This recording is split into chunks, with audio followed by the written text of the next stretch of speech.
Beautiful freaks, and welcome back to my YouTube channel. As you can tell, today I'm outside. I wanted to change up a little bit, kind of to go along with doing my 30 days of happiness challenge, and it's the first like really warm day. It's 24 degrees right now in Canada, in London where I am, and it's actually so nice because it's been so cold and so much rain lately that I'm really happy that it's sunny and to be able to be outside. As of today, I am, as an update, on day 11 of my 30 Days of Happiness Challenge, as mentioned in my previous video. And today is my listen to your favorite music. So earlier today I was listening to like 80s classic because I love 80s music. It's just always been like a music I've listened to with my parents growing up. And anytime we went for car rides anywhere to the cottage. And I just love that back then you actually had to be like a really good singer to get noticed, especially they had such good male voices then. So since my video, I have done take a bubble bath, disconnect from social media. That one was actually kind of hard to do because I do all my business and stuff on social media. So that one was kind of like how am I gonna do that? But it was still enjoyable to get off of it. And to enjoy a warm cup of coffee, which I do every morning anyways. Catch up with an old friend. I actually went out and saw everyone got back together for my public school. I just got out of high school and am going into university, so I hadn't seen a lot of these people for all 4 years of high school because we just went to different high schools and never really got time to catch up. So it was really nice to get like everybody back together that was in our big friend group from public school. And we all went to an art school called Lester B. Pearson in London. And so we were all very like eccentric, like outgoing. We did like singing and dancing and all that kind of stuff. So we're always a fun crowd, people say. So it was great seeing everybody again. So I was super excited that that actually became one of my big days that week. I cooked a healthy meal the next day of sauteing kale and eggs for breakfast. I did, and then the day after that is drink more water, which for me is always really hard, so I always make like some kind of drink with the water, putting like powder in it, or I'll do like tea a lot because I really like drinking tea. I'm not good with drinking just straight water. And then yesterday was smile at as many people as possible, which is always just nice. Like whenever you smile, it's hard to be sad when you're smiling, so it just kind of makes you happier. And then today, the 11th, is to listen to your favorite music. And then tomorrow is to have a dance party, so I'm going to be doing that probably by myself. That's always fun though. And one good thing about today being listening to my favorite music is it's making me feel better because I have really bad, I always get really bad menstrual cramps whenever I get my period, and it's just started. So that leads into today's topic for this week, and that is diva cups, or just like the menstrual cups in general. Because there's different kinds, and so this week I really wanted to talk about the importance of using other methods such as the cup compared to your normal menstruation products that are sold. So a very important thing to know about Diva cups is people can be very uncomfortable with the topic of cycles. I'm very open with everything, so I'll just talk about anything. But each cup is a different size. Like, they have different shapes and different sizes to them because everybody's cervix is different. Everybody's like insides are shaped slightly differently. So one might be uncomfortable for someone, but one will fit the other person. So you have to find what cup works for you for that, so that way you don't feel it when you're wearing it. And that's the whole point, is to have something easy and comfortable to use when you're in like this time.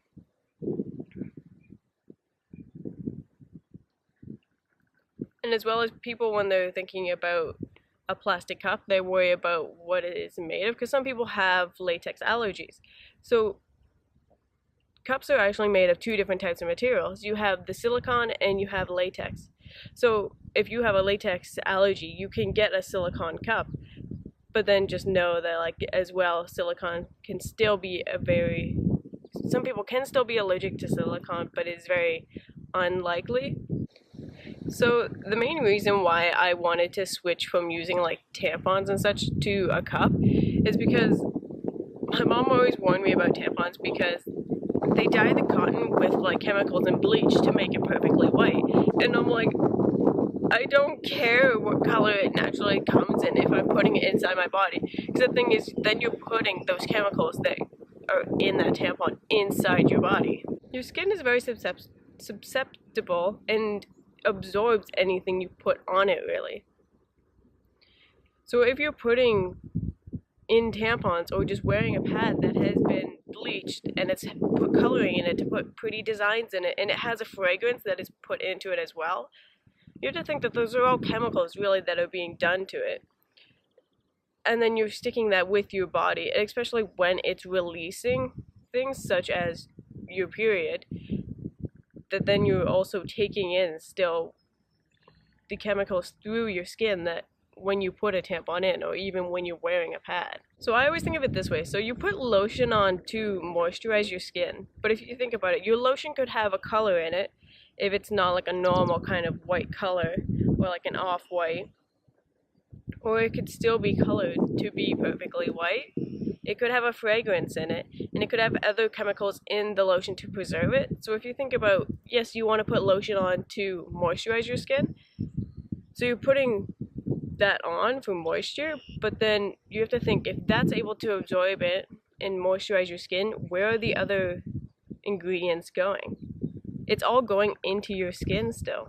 So the cups are not associated with bleach, pesticides, diotoxins, and as well chafing, which people can get if they're wearing pads and such, especially ones that are quite large. And with a cup, you can say goodbye to toxic shock syndrome, because you can't get that from a silicone or latex cup. So if you're wearing like a tampon and you leave it too long in your body, or even it doesn't have to be left in too long, and you can still get toxic shock syndrome, which can be life-threatening to you. And it's all caused just from you trying to wear something for your period, which is something that you can't stop and naturally happens to the body. Because as much as people just think, oh, like, period, I'll just put a tampon in and it'll absorb it, that'll be fine.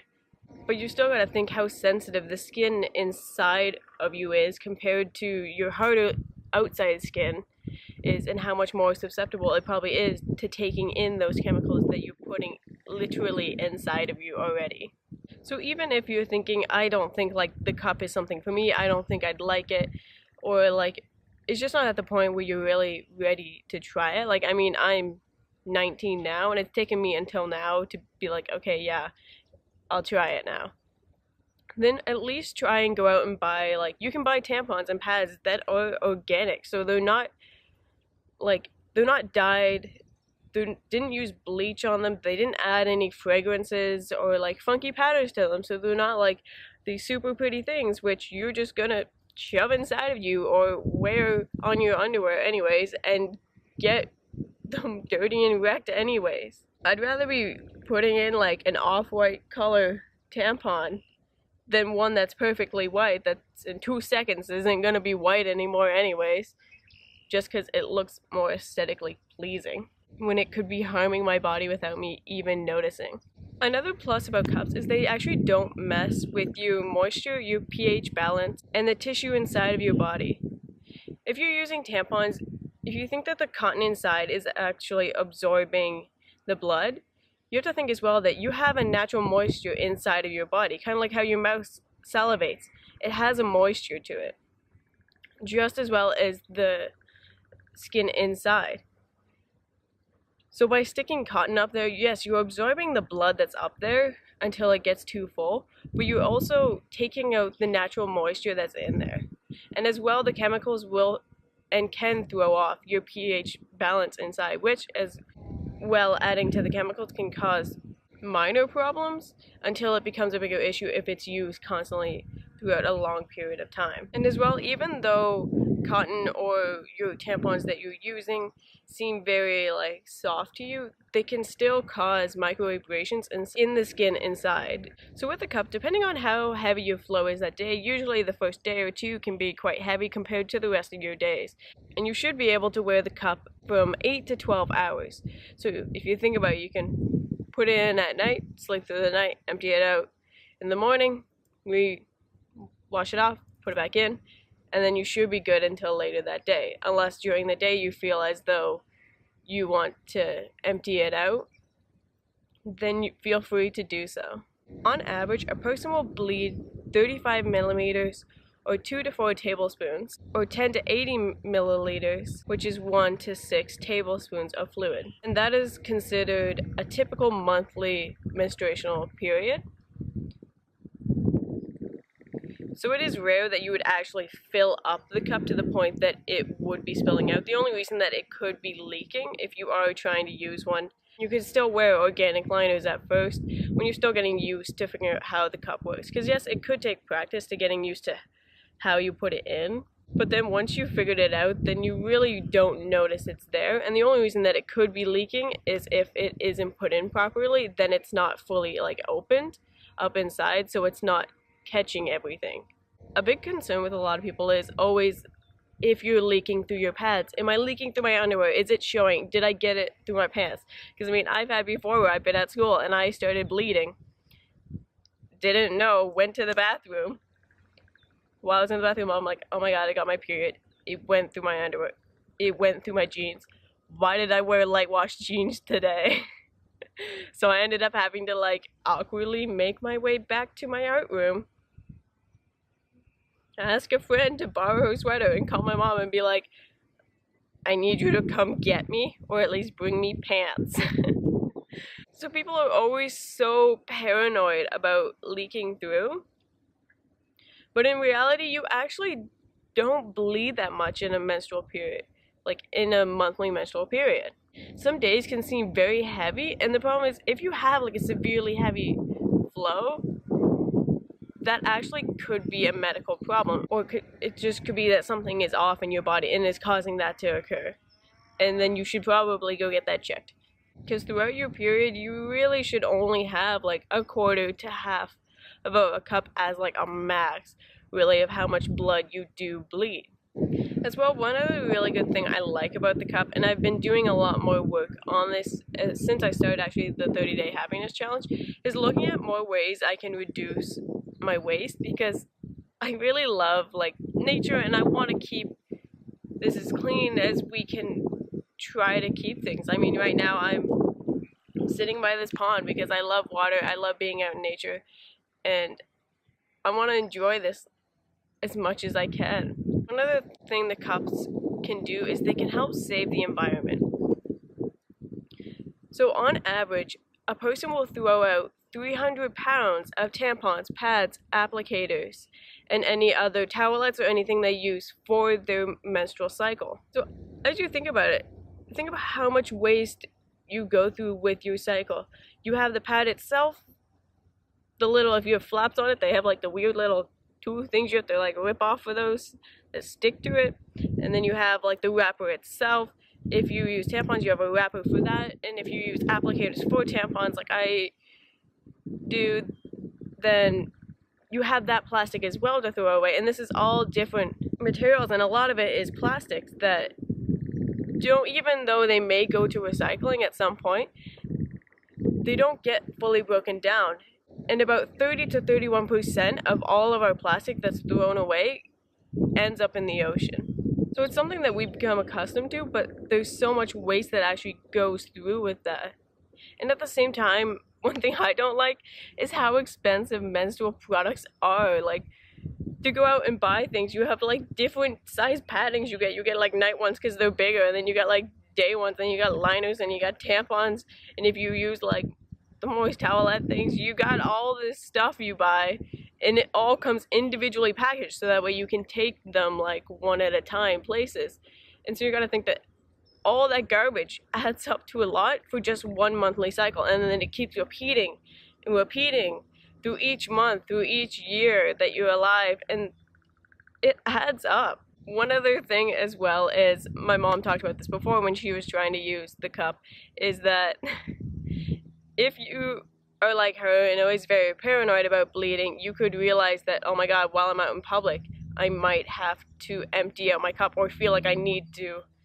And she was at like the mall in like one of those public bathrooms, so lots of stalls, only like few sinks. And all of a sudden she's like, oh my god.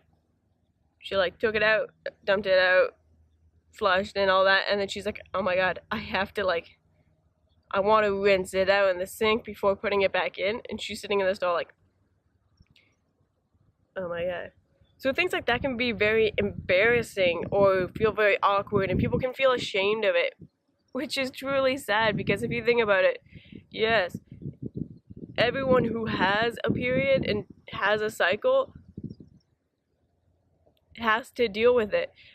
And if you're in the bathroom and other people are there, you gotta think, everyone who's in that bathroom, unless you went to like one of the family ones to be, you could do that, to be in like a room by yourself to have privacy. But if you gotta think, anybody who's in that bathroom has probably had a cycle at some point in their life and doesn't have it anymore, has their period and could have it at any moment, or they're younger and they haven't had it yet, but they will have it. So it's something that, even as you teach kids as younger, that to not be ashamed of having their period, because it's just something that naturally happens, but it's something that is used and our body uses to be able to create life. And creating life is a beautiful and wonderful thing that we are privileged to be able to do. So you should not be ashamed or embarrassed of the needs you have just because that's what you need for your body to properly function, because it's a natural part of life.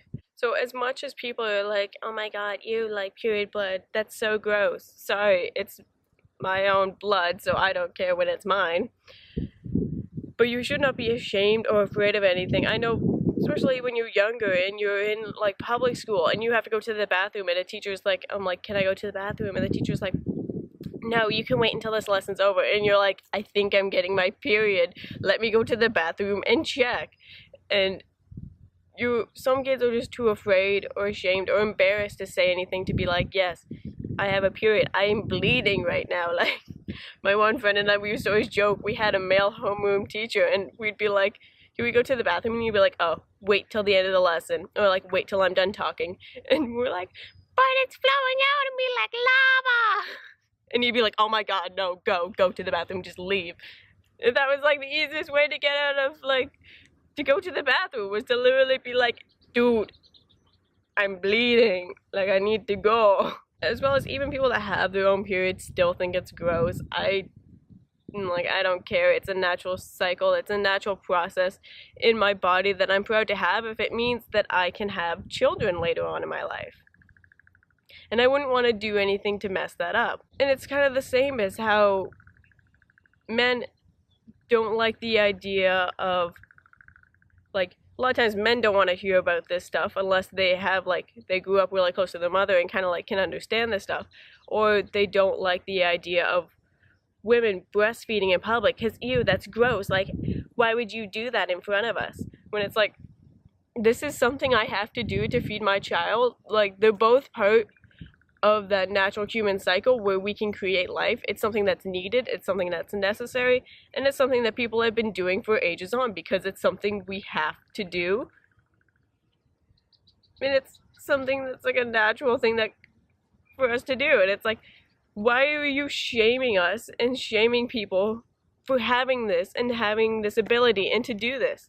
It's like, sorry, I have to feed my child, and right now I'm busy with so many other things. You don't know what it's like trying to raise a child, and I have to do this here and now. Like, I don't have anywhere I can go and sit in like a bathroom stall just so I can feed my child.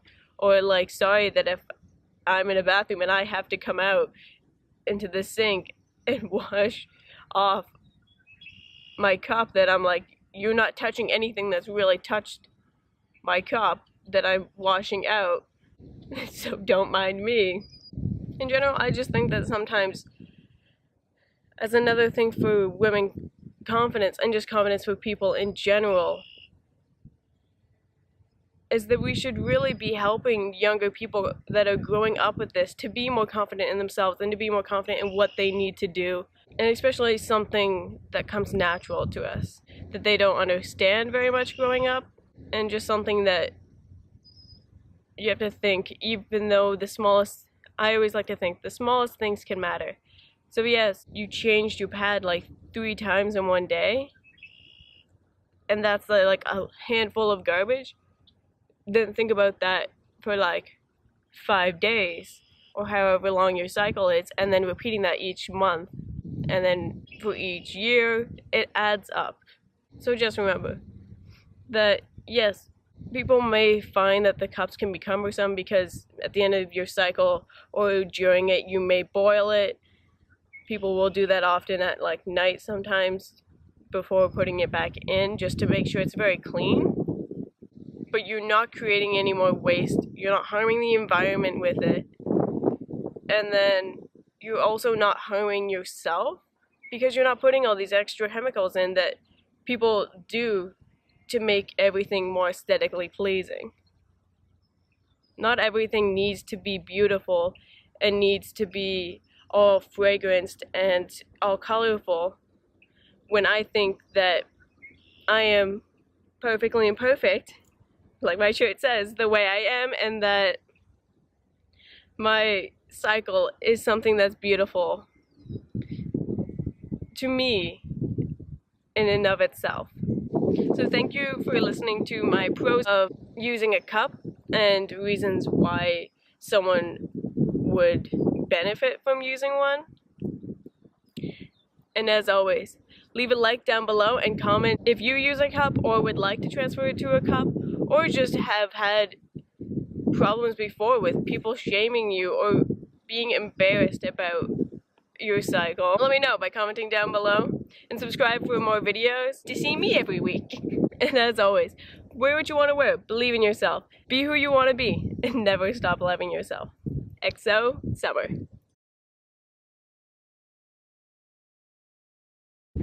Oh my god, my legs fell asleep. I haven't moved for this like whole half hour.